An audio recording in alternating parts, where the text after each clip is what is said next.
Ok, Gustavo. Olha. Boa tarde, pessoal. Sejam todos muito bem-vindos a mais um bate-papo do podcast Construção em Alta. Eu, Giovana Fachinelli, designer de interiores, e ao meu lado o William Pilati, da Predileta Imóveis e Altair Imóveis. Hoje estamos, então, em um cenário super especial, diretamente da Mostra Elite, evento que reúne os principais nomes da arquitetura, design de interiores e da decoração aqui no Rio Grande do Sul. É uma alegria estarmos juntos com a amostra, trazendo ainda mais conteúdo de qualidade para você que é apaixonado pelo universo da construção, arquitetura e design. Aproveita para seguir a gente nas redes sociais e ficar por dentro de tudo. @podcast Construção em Alta, @Mostra Elite, @William Pilati e @Giovana Fachinelli. Hoje temos o prazer, então, de receber aqui no nosso espaço a Carla Vitti, arquiteta, e Eduardo Tártaro, da Aurora. Para a gente começar, então, Carla, conta um pouquinho para a gente quem que é a Carla, como é que tu ingressou no mundo da... Boa tarde. Boa tarde. Então, a Carla é uma apaixonada pela arquitetura, né? Eu ingressei na faculdade já um pouco mais velha, então já foi uma decisão um pouco mais madura da minha parte, né? E realmente me apaixonei pela minha profissão. Entrei, bem dizer, depois da formatura, uns 3 ou 4 anos depois que eu me formei. Eu me formei grávida, então eu ganhei múltiplos. 2 meses depois da minha formatura, os meus trigêmeos nasceram. E aí eu dei um tempo, né, na profissão e retomei logo depois, quando eu tinha ali uns 3 ou 4 anos, e foi quando eu comecei realmente com o escritório. E eu acho que com uma maturidade maior também, né? E foi isso também que me trouxe para as mostras, né? Já é meu 2º ano de Elite Design. E o teu escritório hoje, ele é em Belém, ele é em Porto Alegre, que região que tu atende? Tá, eu tenho um escritório em Cachoeirinha e eu atendo região metropolitana, né? Região aqui de Porto Alegre também. E mais alguma coisa do interior, mas não tão Qual distante. o teu ambiente na mostra esse ano? Meu ambiente na mostra esse ano foi um desafio, né? Nós assumimos o desafio de fazer um banheiro diferente. Então, eu tenho o espaço etéreo, junto com uma colega que faz comigo ali, a Melise, que é arquiteta também. E a gente assumiu, então, o desafio de desconstruir a ideia de que o banheiro é um espaço único e exclusivamente funcional dentro de uma casa. Né? A gente geralmente faz o banheiro bonito, é um banheiro bem decorado, mas é um banheiro para visita ver. Né? A gente pouco usa esse espaço. Aí toma banho, se organiza, higiene pessoal, enfim. E a nossa ideia é que não, é comprovar que às vezes o banheiro também é um espaço de autocuidado. Ele também é um espaço que a gente pode estar dentro da nossa casa. Esse banheiro que está na mostra, ele é um banheiro funcional ou ele é só um banheiro de visitação? Não, ele é um banheiro funcional, ele é um dos banheiros originais da casa. Né? É o segundo banheiro que tu vai encontrar no percurso de visitação da mostra. Né? Então, a gente tem uma proposta diferente, uma proposta voltada a realmente a reconexão e ao relaxamento. Então, ele tem uma paleta natural e tudo mais. Então, conta um pouquinho mais, assim, de onde vem essa inspiração do banheiro, para quem, para criar curiosidade, digamos assim, de quem ainda não veio visitar a mostra, para que venha conhecer e visitar. A gente partiu do ponto que a gente queria um espaço que as pessoas conseguissem se sentir à vontade para ficar ali dentro, porque a gente entende que no corre-corre do dia a dia, às vezes o banheiro é o único lugar que a gente tem de um pouco de autocuidado. Com 3 filhos. Com filhos ou sem filhos. Com a minha. Né? Porque às vezes tu passa o dia correndo, trabalhando, e é um momento que realmente tu tem de parar um pouco, né? E desacelerar. Então foi isso que a gente pensou. E aí, trazendo para isso, a gente começou a pensar assim, mas o que a gente vai trazer? Qual é a ideia? Vamos trazer uma ideia de um spa, vamos trazer o quê? Mas a ideia do spa, às vezes, quando a gente fala um banheiro com tema de spa, a gente pensa muito no feminino. Foi-se o tempo que só o feminino se cuidava, né? A gente não pode esquecer que os homens têm cada vez mais, né, tido o seu momento de autocuidado também, né? Também é um momento de desaceleração para eles. Então, em cima dessa ideia que a gente começou a trabalhar no nosso projeto. Então, a gente tentou trazer um ambiente que ele remete ao relaxamento, a gente traz acabamentos naturais ou mais perto do natural que a gente consegue, justamente para a gente ir trabalhando dentro do nosso cérebro aquela sensação de que a gente está em conexão com a natureza, que é um momento seguro, que é um lugar de relaxamento. E aí um espaço que serve, né, tanto para a mulher quanto para o homem, né? Temos espaços pensados para isso. Não só a questão de cuidados com o cabelo, com maquiagem, com pele, enfim, mas também espaço onde ele possa ter o seu momento de barbear, né? A gente trouxe esse penso para dentro desse projeto. Eduardo, boa tarde. Boa tarde. Conta um pouquinho pra gente, então, quem é o Eduardo, quem é a Aurora? Então, boa tarde a todos. Satisfação participar. Bom, a Aurora é bastante conhecida, né? O maior vinícola do Brasil. Então, hoje tem 1.100 famílias associadas, né? Trabalha com mais de 200 SKUs. Então, a gente tem, enfim, uma gama enorme de produtos. Qual foi a ideia aqui da vinícola trazer para o Mostra aqui, né? A gente trazer nossos produtos de excelência, né? Nossos produtos premium. Porque a gente, conforme eu falei, tem mais de 200 SKUs e trabalha muito também no off-trade, no mercado off-trade. Mas a Aurora já vinha há algum tempo já trabalhando com produtos premium, né? E a gente está trabalhando com produtos de on-trade hoje, né? Então a gente está apresentando, a gente quer mostrar para o pessoal esses produtos que a Aurora tem de excelência. Aqui a gente tem o Milesime, que é nosso vinho ícone, e o Gioia, que é um DO lá do Vale dos Vinhedos, né? Um vinho nobre, um vinho que tem 15 graus de álcool. Então são produtos que a Aurora já produz há algum tempo. O Milesime foi o primeiro grande vinho nacional, né? Foi criado lá, lançado lá em 1991. Então a Aurora, desde aquela época, foi a primeira vinícola a fazer um grande vinho, digamos assim. Mas a Aurora é bastante conhecida também por estar no mercado, né? E o pessoal conhece bastante a Aurora por isso.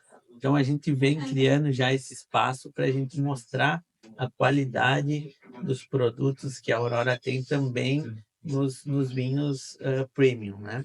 Hoje, a Aurora, o que está falando um pouquinho a Aurora, ela tem linhas de produtos para cada um dos seus públicos e um ponto de distribuição também direcionado exatamente nessa linha. Então, o mercado tem uma linha de um tipo de produto, outras ações, outras linhas de produto. Exatamente. A nossa ideia futuramente, né, é deixar exclusivo produtos premium para casas especializadas, para e-commerce, para, enfim, separar o off do on, né? Essa é a ideia futura. Hoje a gente ainda não tem isso 100%. Já está começando esse processo, mas não é 100%. Isso aqui só vende nesse ramo, esse no outro, né? Então, mas a gente tem diferenciado isso. E o que é legal da gente falar é que os produtos que a Aurora tem, seja do mais simples até o mais premium, a gente sempre vai entregar o produto mais daquilo que a gente vai cobrar, né? Isso é o legal da cooperativa. A gente consegue ter um custo sempre abaixo da qualidade que se está entregando por aquele produto, né? Então, eu acho isso uma vantagem bastante grande que a Aurora tem, porque a gente vê, às vezes, uma expectativa de um produto, sei lá, que custe R$ 80, mas tu vai abrir a garrafa e tu tá vendo que não tá te entregando aqueles R$ 80, está abaixo disso. Então a gente vê muito isso no mundo do vinho. E a Aurora tem essa vantagem de conseguir fazer essa entrega sempre acima daquele valor que você está pagando por aquele produto, né? Então, a Aurora tem sede agora lá em Pinto Bandeira também, né? A gente tem a vinícola lá, que não é de associado, que é da própria Aurora, né? Os próprios, enfim, funcionários da vinícola que cuidam de lá. A gente tem Chardonnay, Pinot e Riesling naquela região ali. Inclusive, agora até convidar o pessoal para ir para lá, para Pinto Bandeira. A gente tem visitação lá. Se o pessoal quiser pegar uma tábua e um espumante, ficar lá no espaço, é lindo, é muito bonito lá, a região de Pinto Bandeira, né? Ficou o convite para quem quiser nos finais de semana, é aberto ao público lá. Tem a vinícola que fica no centro da cidade, ali na Cidade Alta, na verdade, né? Que todo mundo conhece o passeio ali, é uma rota turística muito conhecida ali. E a gente tem agora a vinícola, que faz uns anos já que foi lançada lá no Vale dos Vinhedos, né? Que é onde a gente está levando toda a parte produtiva e os estoques estão ficando por lá, né? Então, Bento estava já... o Bento cresceu ao redor da Aurora, né? A Aurora é de 1931, e aí Bento foi crescendo ao redor da Aurora. Então, como muitos caminhões ficavam ali, acabava atrapalhando o trânsito. A Aurora não conseguia mais crescer, porque não tinha como crescer, né? Uhum. Então, a gente decidiu construir a empresa lá no Vale dos Vinhedos. E a gente está levando toda a parte de produção e estoque, expedição, tudo lá para baixo, né? Uma empresa com 24 mil metros quadrados, enfim, uma estrutura top que foi feita lá. Hoje, a produção da Aurora ela é toda produção própria, dentro dos associados, né? Mas a produção em si, ela toda acontece dentro da Aurora.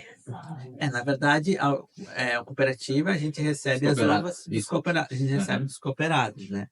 Mas mesmo assim também a gente acaba comprando alguma coisa no mercado quando é necessário, né?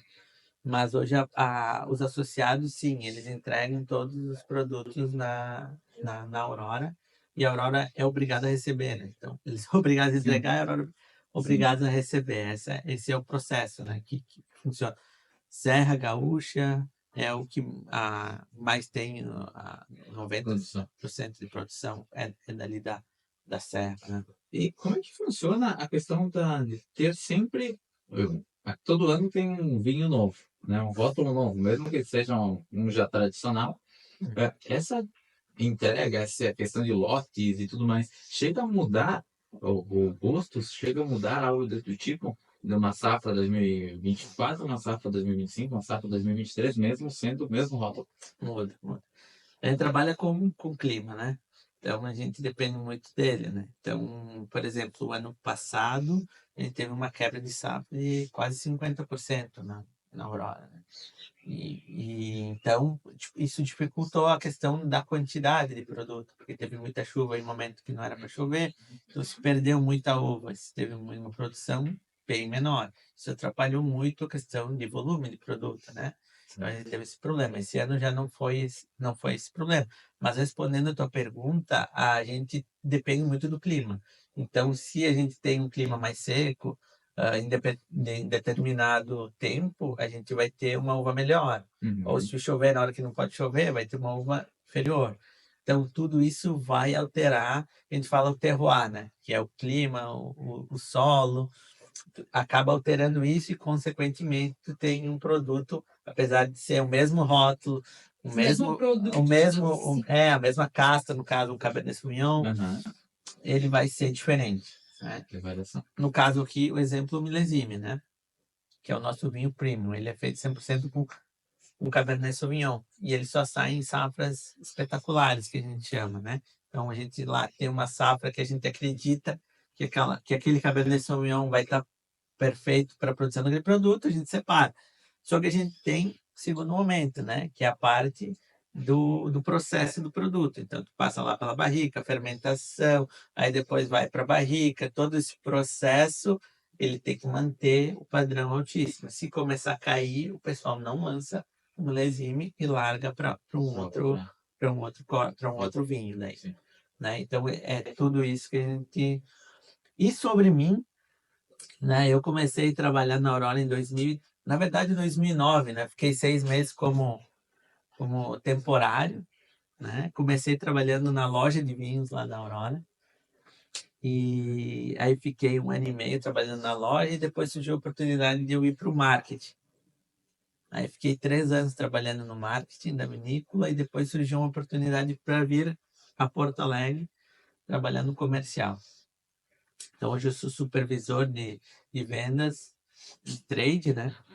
Então eu cuido toda da parte de restaurantes, eventos, também cuido da parte dos e-commerce da Aurora, né?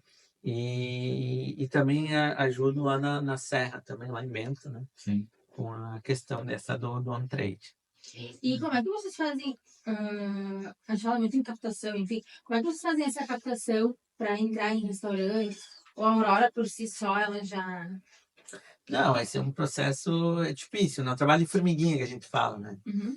Porque ele não te gera um volume absurdo, que geralmente a Aurora tem muito volume, né?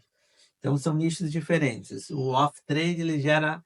A Aurora é muito conhecida porque tem a demanda de volume, o pessoal procura muito a marca. No on-trade, já a gente tem um processo diferente. É um processo de geração de marca, de posicionamento de produto, e não gera esse volume, né? Então, processo mais marketing, mais posicionamento de produto. Então, a gente vai, como é que se diz? Vai galgando, porque não é só chegar, tem várias, a concorrência é bastante grande, né? Então a gente tem, mas assim, a gente está presente cada vez mais nos restaurantes, sim. Porque aí eles chegam a fazer, por exemplo, a degustação, todas as coisas para que realmente conheçam esse produto. O pessoal, dependendo do produto, por exemplo, milésime de 91, né? O pessoal já conhece, já tem um conhecimento, mas a gente tem trabalhado muito forte em lançamento de produtos novos, né?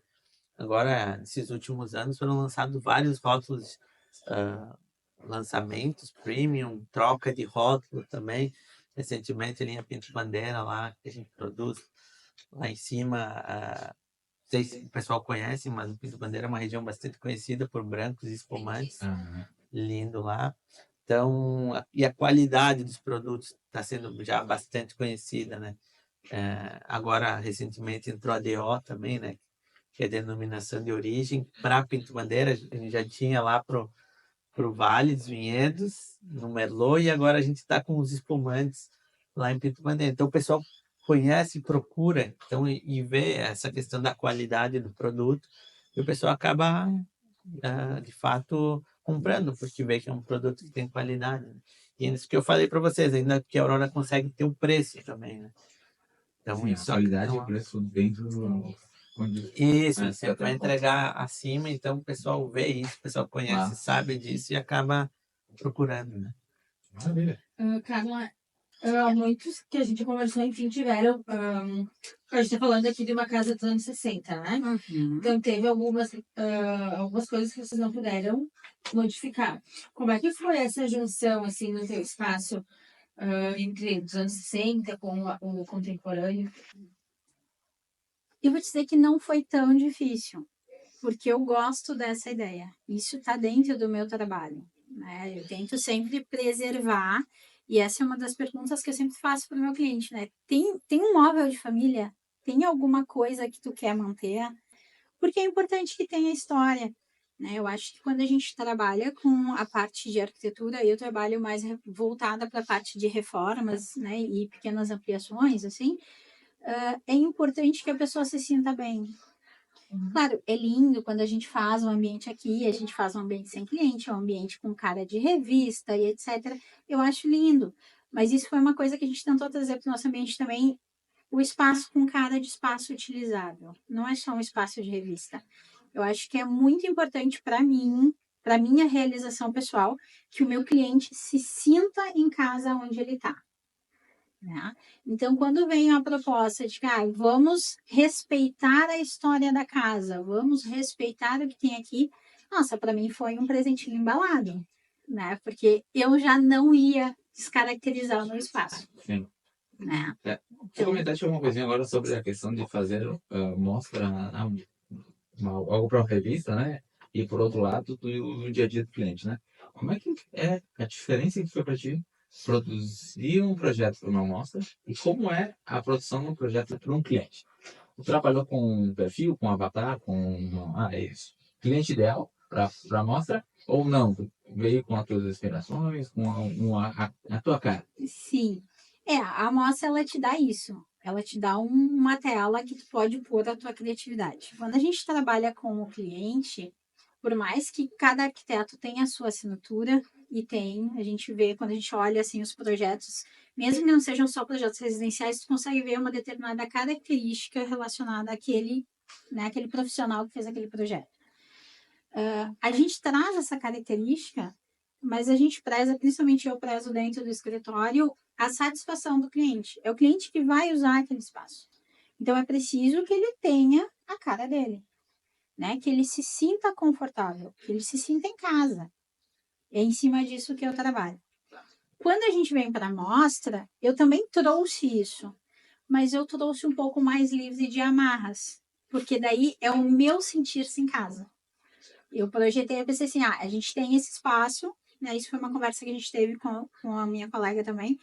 Vamos projetar um espaço para nós. Se eu pudesse pegar esse banheiro embaladinho assim e largar lá dentro da minha casa, eu faria. Entende? Porque é isso, nós trouxemos a inspiração, nós trouxemos a nossa metodologia de trabalho, eu trouxe muito do que eu gosto de praticar com os meus clientes ali para dentro. Então, se vocês tiverem a oportunidade de ir lá, eu já ouvi de outros visitantes e de alguns colegas profissionais que vieram na mostra também, assim, a gente entra e tem vontade de ficar. Então, essa é a sensação que eu gosto que o meu cliente tenha. Eu quero que ele entre no espaço, que ele tenha vontade de ficar naquele espaço. Então, essa sensação a gente trouxe para cá, com a licença poética de poder fazer as coisas, né, e até testar algumas ideias que são minhas particulares e que, obviamente, eu não vou testar na casa do cliente. Sim. Sim. E por que participar de uma mostra? Eu acho que é importante quando a gente quer se posicionar no mercado. Claro que existem várias Já é a formas. tua segunda, Carla? Já é a minha segunda. A primeira amostra foi em 2022. Era um outro local, né? A minha proposta também era uma proposta mais ousada, mas era um espaço de circulação. Então, eu gosto desses desafios, eu gosto de pegar espaços que são olhados de jeitos estranhos e gosto de tirar coisas dali, né? Eu acho que é isso, é estar na vitrine. Eu acho que é importante e é uma experiência que a gente tem em mostra que a gente não consegue ter no cliente. Uma execução de obra aqui, eu posso ter uma equipe que eu não uso normalmente, eu posso conhecer uma nova equipe, é um momento que eu posso conhecer novos produtos, é um momento que eu posso conhecer texturas, que eu posso... Isso eu não vou fazer na casa do meu cliente. Eu não Testar, vou digamos arriscar Claro. uma mão de obra que eu não conheço dentro da casa do meu cliente. Às vezes ele está reformando um apartamento todo, uma casa toda. Às vezes é só um cômodo. E aí tem as suas coisas lá dentro. A equipe tem que ser de confiança, tem que ser uma equipe que saiba trabalhar. Então, são coisas que a amostra me propicia. Além, é claro, dessa conversa, dessa troca com outros profissionais, não só do ramo da arquitetura e do design, mas, né, tem aqui, então, temos a Aurora, tem outros profissionais que estão aqui dentro e que a gente tem essa conversa, a gente tem essa troca. E eu acho que tudo isso é fundamental. Para a gente que trabalha com a área criativa, é importante tu ter todos os lados. Então, a gente falou ali da questão da mão de obra, né? Como faz a escolha dos teus parceiros? Seja para uma amostra ou seja para o cliente? Para o cliente, eu vou trazer um parceiro com quem eu já tenha conversado, né? Com quem eu já tenha feito algum trabalho. Dificilmente eu vou trazer alguém que eu não conheça. Pode não ter executado um trabalho comigo, mas eu sei que executou com alguém e eu vi o trabalho da pessoa. Então, tem que ter um teste, tá? Aqui na mostra é uma possibilidade de novas parcerias. Então, eu trago parcerias que eu conhecia, né? Que eu já tinha. E eu trago também conhecendo novas parcerias. Por exemplo, as luminárias do meu espaço é de uma loja que eu não tinha trabalhado ainda, né? E é uma loja linda. Linda, e tem as luminárias prontas, e eles fazem as luminárias sob medida de acordo com o que tu quer. Então, foi um acréscimo para mim muito grande, porque agora eu sei que eu tenho um fornecedor que faz aquele trabalho. Então, se eu preciso para o meu cliente, eu tenho certeza que se eu mandar lá, ele vai ter o produto que ele quer no prazo que precisa, que entregue com excelência. Né? Então, tem esse misto quando a gente vem para cá. Para o teu cliente, para trabalhar com a questão de tendência e a parte funcional. A gente trouxe a ideia. Então, assim, aqui é um banheiro funcional, mas tem que trazer uma outra inspiração. Como é que faz isso no dia a dia? Porque muitas vezes o cliente chega e visita a mostra e sai daqui com N ideias. Né? Se chegar na frente, eu quero isso.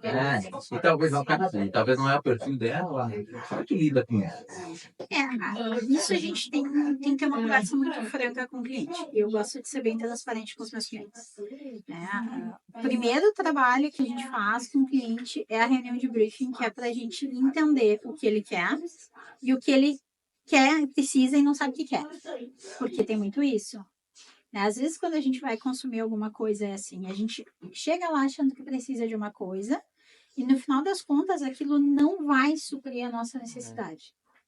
Então, eu acho que o arquiteto tem um pouquinho de psicólogo ali, né? A gente precisa entender qual é a rotina, quem usa aquele espaço, como é que usa aquele espaço, o que que tu gosta? Tu gosta de apreciar vinho? Tu recebe? Não recebe? Faz parte da minha rotina, né? Eu vou sentar, eu vou tomar uma taça de vinho, eu vou. Então, eu preciso entender o que que o meu cliente faz. E aí eu consigo alinhar isso.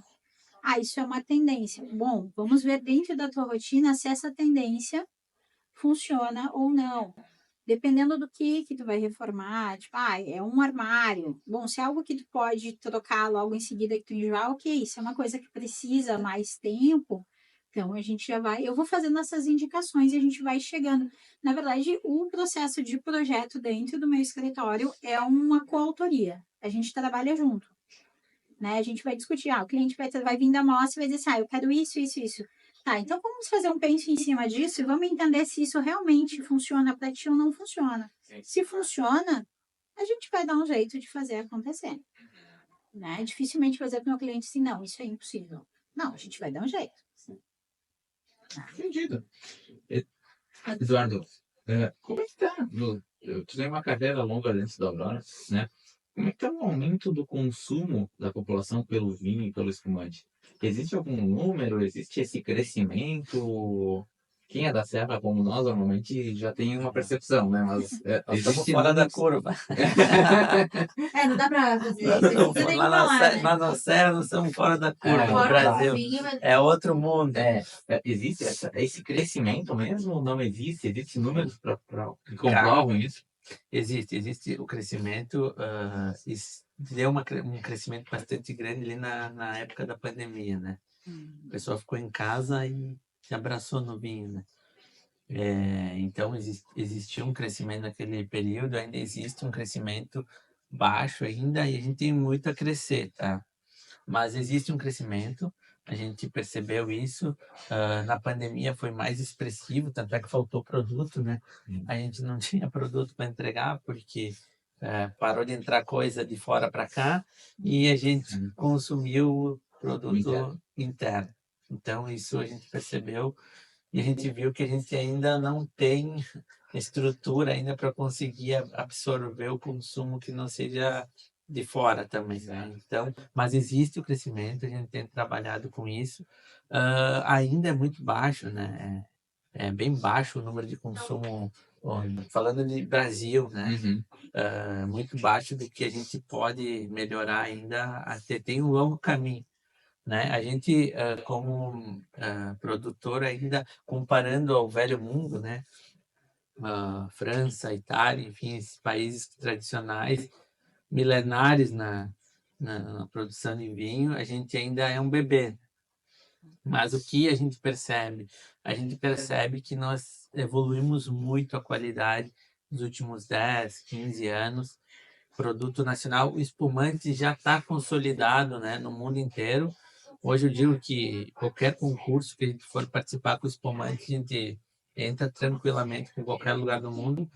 Se bobear, ganha, né? Então a gente está super bem consolidado. Eu comentei antes a região ali de Pinto Bandeira, que é uma região para espumante branco já conhecida no mundo inteiro, né? E os tintos também têm tido uma questão de qualidade, processo de evolução, de maquinário. Então a gente evoluiu muito na questão de qualidade e está crescendo, mas a gente tem um chão ainda pela frente. Esse aumento que vocês localizam, vocês enxergam, ele é substituindo a cerveja, sei lá, substituindo outro tipo de bebida alcoólica? Ou ele é um público pessoal que só está tá bebendo começando a gostar de... Eu acho que a troca mesmo. A troca mesmo. E a troca mesmo, de repente, do importado, que o pessoal está trocando para o nacional, está vendo que o produto tem qualidade, está ficando por aqui. A gente tem ainda, a gente fala, né, que tem síndrome de vira-lata ainda, né? A gente acha que tudo que é do outro é melhor, né? A gente vê muito isso ainda no nosso meio, mas eu vejo que as coisas têm mudado bastante. O que eu percebi vindo para cá, quando eu vinha 10 anos atrás, Porto Alegre, a gente tinha muito pouco espaço para o produto nacional nas cartas de restaurantes, né? E hoje já inverteu. né? Uma vez era 80% importado, 20% nacional, hoje tem cartas que são 80% nacional, tem 20% importado. Então, esse processo que eu acompanhei, quando eu vim lá de 10 anos para cá, a gente vê que o pessoal já mudou esse conceito. Uhum. Então, isso é muito bacana para nós e é um trabalho que ainda tem muito a se fazer, né? Mas é bem legal porque isso a gente conseguiu já. O pessoal vem para cá, vem para as vinícolas, vai para a Serra, né? Vai lá na Aurora, vai nos vinícolas do Vale, enfim. Sim. Vai lá, faz o passeio, chega aqui no Porto Alegre, vai no restaurante, pede um vinho da Serra, pede um vinho quero daquela vinícola que eu fui lá na Aurora, quero um vinho da Aurora, mas não tem. Então o pessoal começou a se dar conta e que o produto tem qualidade, que o pessoal pede. Então isso, enfim, acho que são melhoras que ainda tem muito a evoluir, mas que a gente já melhorou bastante. Uhum. E qual a importância de estar numa amostra?